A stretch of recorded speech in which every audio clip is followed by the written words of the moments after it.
Good morning students. बीडीएमएल शिक्षण संस्थान की ज्योग्राफी ऑनलाइन क्लास में सभी विद्यार्थियों का स्वागत। बच्चों, आज से जो पूर्व की कक्षा थी, हम उन्हें वनों की श्रेणी के आधार पर उसका विभाजन की बात की थी। उष्ण कटिबंधीय कटीले वन हैं जो पश्चिमी क्षेत्रों में पाए जाते हैं। जैसलमेर, बाड़मेर, बीकानेर, चूरू, नागौर, सीकर, झुंझुनू में पाए जाते हैं, जिसमें खेजड़ी है, रोहिड़ा है, बबूल आदि हैं। उसके बाद हमने बात की कि उष्ण कटिबंधीय शुष्क पतझड़ी वन ये राजस्थान के पूर्वी और उत्तरी भागों में मिलते हैं। अलवर, भरतपुर, धौलपुर, सवाईमाधोपुर आदि क्षेत्रों में मिलते हैं। इसके अलावा सिरोही, उदयपुर, चित्तौड़गढ़ क्षेत्रों में भी इनके वन मिलते हैं। बांसवाड़ा, उदयपुर, डूंगरपुर के क्षेत्रों में भी उसके फैलाव है। इसमें है बांस, आम, खेजड़ी, गुल्लर, धोकड़ा, आंवला, तेंदू आदि के वृक्ष पाए गए हैं।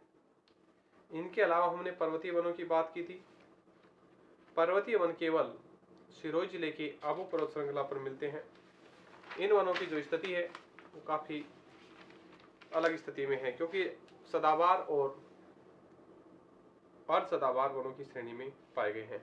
अब वनों का आर्थिक महत्व की बात करते हैं।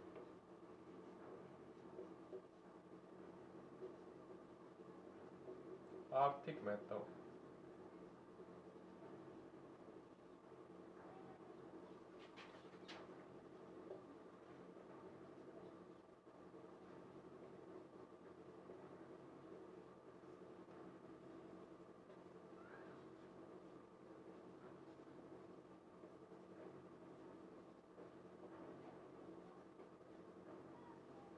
वनों के आर्थिक महत्व में हमने सबसे पहले माना कि वनों से इमारती लकड़ी के रूप में महत्व है वनों का।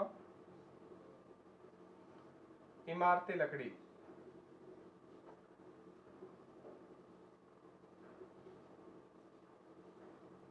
इमारती लकड़ी के रूप में।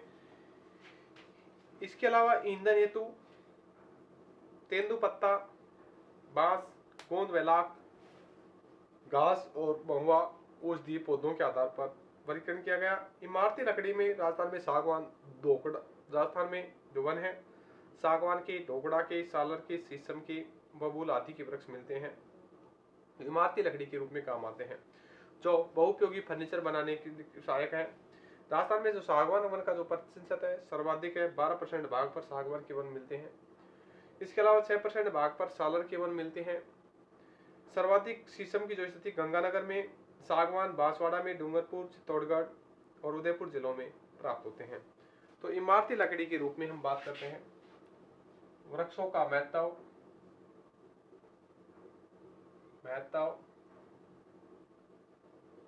इमारती लकड़ी के रूप में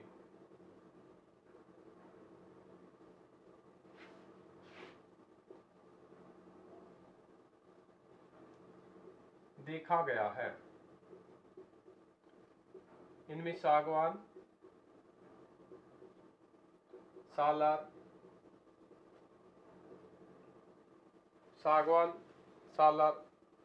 शीशम, ढोकड़ा आदि जो बबूल आदि जो वृक्ष हैं,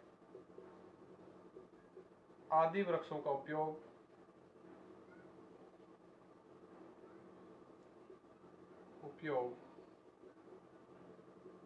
इमारती फर्नीचर में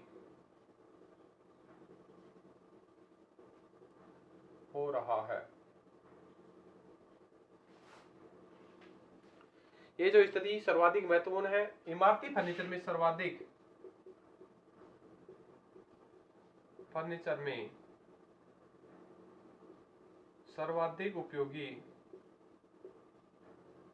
उपयोगी वन है सागवान है। और राजस्थान में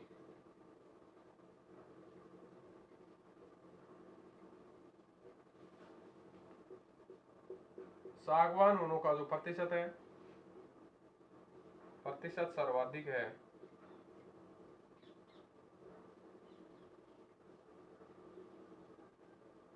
ये 12%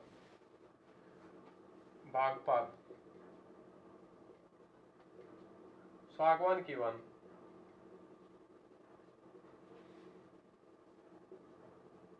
पाए जाते हैं। इनके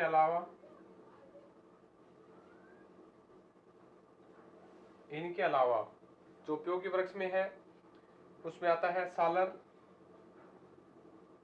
सालर वृक्ष का 6% भाग है। सर्वाधिक जो शीशम है, सर्वाधिक वृक्ष की बात करें, सर्वाधिक शीशम गंगानगर में। सागवान सर्वाधिक, सागवान की जो स्थिति है वो सर्वाधिक है बांसवाड़ा, डूंगरपुर, चित्तौड़गढ़, भरतपुर में। बांसवाड़ा, डूंगरपुर,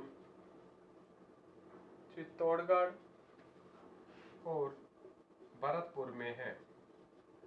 जहां पर सदाबहार वनस्पति पाई गई है और सदाबहार वनस्पति पाई गई उस क्षेत्रों में सागवान की वन सर्वाधिक मात्रा में मिलते हैं।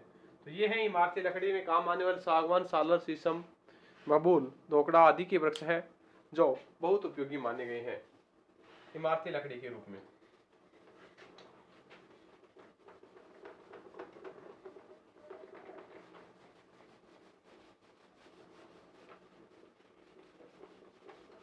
अब हम बात करते हैं ईंधन के रूप में वृक्षों का क्या महत्व है।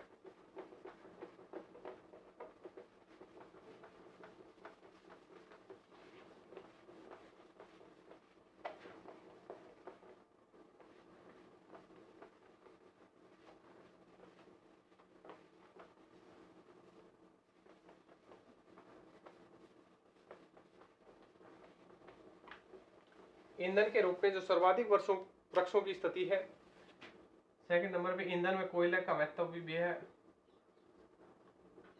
कोयला के रूप में भी वृक्षों का काफी महत्व माना गया है। वनों का उपयोग स्थानीय लोगों द्वारा ईंधन के रूप में अधिक किया जाता है। इसका प्रमुख कारण मध्यम और गरीब परिवार की आदिवासी परिवार के लिए ईंधन लकड़ी के अलावा जलाने का कोई साधन रास्ता नहीं है। इस कारण ईंधन के रूप में धोकड़ा वृक्ष का अधिक उपयोग होता है। इसे कोयला भी तैयार किया जाता है। इसके अतिरिक्त कैर, खैर, कीकर, बबूल, खेजड़ी आदि की लकड़ियों का भी उपयोग स्थानीय लोग ईंधन के रूप में करते हैं क्योंकि वो आर्थिक स्थिति से काफी कमजोर होते हैं। वनों का उपयोग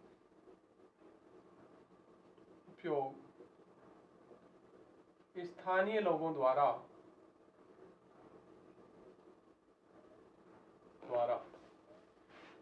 ईंधन के रूप में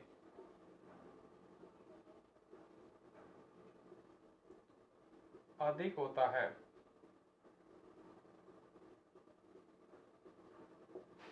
क्योंकि मध्यम गरीब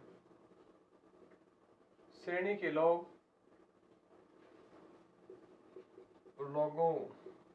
को ईंधन के रूप में लकड़ी के अलावा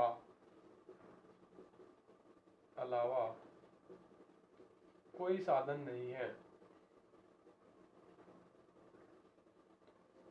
क्योंकि लकड़ी ही एक ऐसा स्रोत है जो गरीब लोगों के लिए ईंधन का उपयोग करती हैं। उस सर्वाधिक मात्रा में जो ईंधन का उपयोग होता है सर्वाधिक जो ईंधन का उपयोग होता है ईंधन के रूप में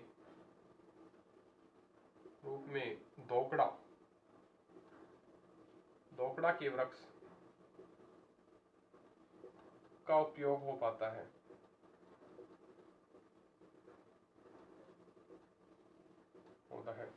इनके अलावा अतिरिक्त बबूल भी है, कैर है। इनके अतिरिक्त बबूल, कैर, खैर, कीकर, खेजड़ी आदि वृक्षों का उपयोग भी ईंधन के रूप में स्थानीय क्षेत्र के लोग, गरीब परिवार के लोग करते हैं। तेंदू पत्ता, तीसरा जो उपयोग है तेंदू पत्ता के रूप में। बच्चों, तेंदुआ का जो उपयोग है आप सभी को पता होगा, बीड़ी बनाने हेतु एक काम में आता है। तेंदुए के जो वृक्ष है झालावाड़, कोटा, बूंदी, उदयपुर, चित्तौड़गढ़, सदाबहार वनों क्षेत्रों में पाए गए हैं। राज्य सरकार द्वारा इनका ठेका छोड़ा जाता है। राज्य में बीड़ी बनाने का जो क्षेत्र है वो उद्योग के लोग यहाँ का ठेका छुटाते हैं, जो जयपुर में है, अजमेर में है, कोटा, टोंक, भीलवाड़ा, झालावाड़ और पाली जिलों में है। इसके अतिरिक्त यहाँ पर्याप्त लोगों को इससे रोजगार भी मिल जाता है।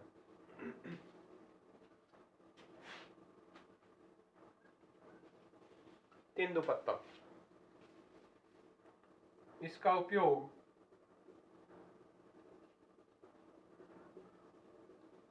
बीड़ी बनाने हेतु होता है। इस वृक्ष के लिए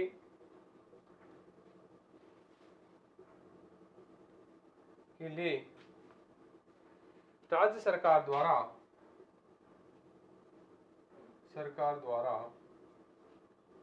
ठेका छोड़ा जाता है।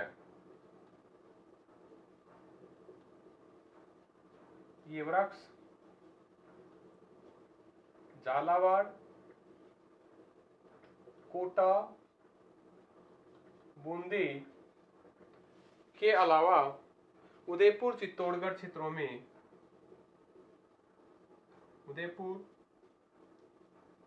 चित्तौड़गढ़ आदि क्षेत्रों में होता है। इनके अतिरिक्त बीड़ी बनाने का जो प्रमुख केंद्र है, इस क्षेत्र में बीड़ी बनाने का केंद्र जयपुर, अजमेर,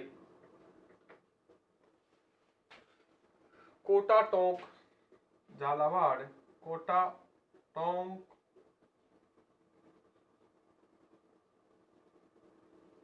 झालावाड़ और पाली जिलों में होता है।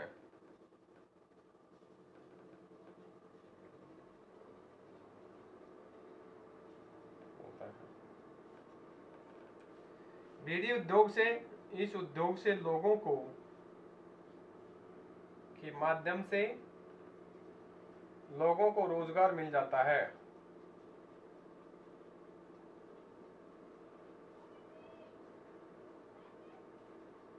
रोजगार मिलता है।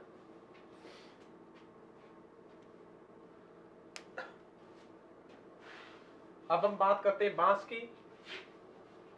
बांस स्थानीय क्षेत्रों में किस प्रकार वन्य क्षेत्रों में उपयोगी माना गया है?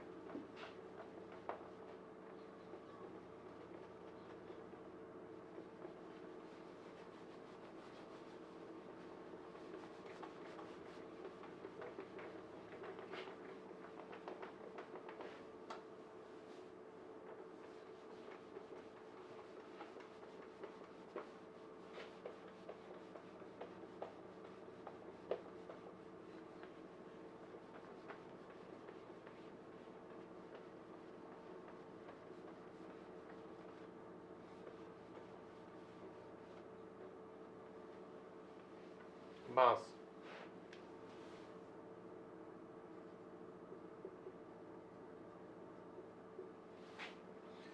राजस्थान में सर्वाधिक जो बांस की स्थिति है, बांसवाड़ा में, उदयपुर में, चित्तौड़गढ़ और सिरोही और भरतपुर जिलों में मिलता है। इसका उपयोग टोकरी बनाने, चारपाई बनाने, झोपड़ी, कागज और फर्नीचर बनाने में होता है।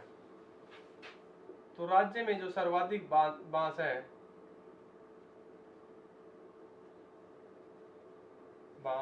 बांसवाड़ा, उदयपुर, चित्तौड़गढ़, सिरोही, उदयपुर, चित्तौड़गढ़, सिरोही जिले में है।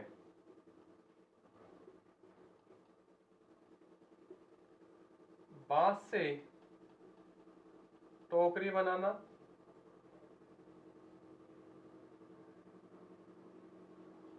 चारपाई बनाना,